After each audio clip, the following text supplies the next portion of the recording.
Hamas తీవ్రవాదులు social media ద్వారా చేస్తున్న ప్రయత్నాలు సక్సెస్ అవుతున్నాయి. ఇజ్రాయెల్ సైన్యంలో చిచ్చుపెట్టే ప్రయత్నం పెరుగుతోంది, సక్సెస్ అవుతూ ఉంది కొంతమేర. ప్రజల్లో కూడా తాము బంధించినటువంటి వాళ్లతో వీడియోలు చేయించి వదులుతుంటే అది చూసినటువంటి బందీల కుటుంబ సభ్యులు రెచ్చిపోయి నెతన్యాహును తిడుతున్నారు.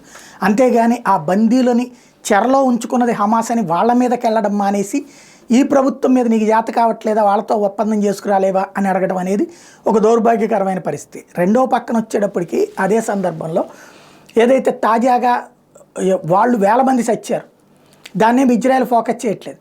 కానీ వాళ్ళు చంపేశారంటూ పాలస్తీనాలో ఉన్న ప్రజల్ని రెచ్చగొడుతోంది హమాస్.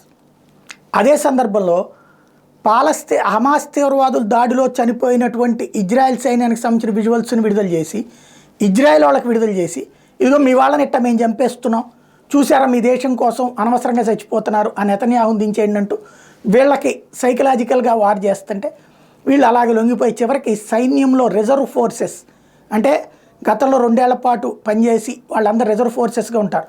యుద్ధం టైంలో వాళ్ళు ప్రభుత్వంతో పనిచేయాలి, యుద్ధంలో చేయాలి. వాళ్ళు ఇప్పుడు ప్రభుత్వాన్ని వ్యతిరేకిస్తున్నటువంటి వైనం సంచలనం సృష్టిస్తోంది.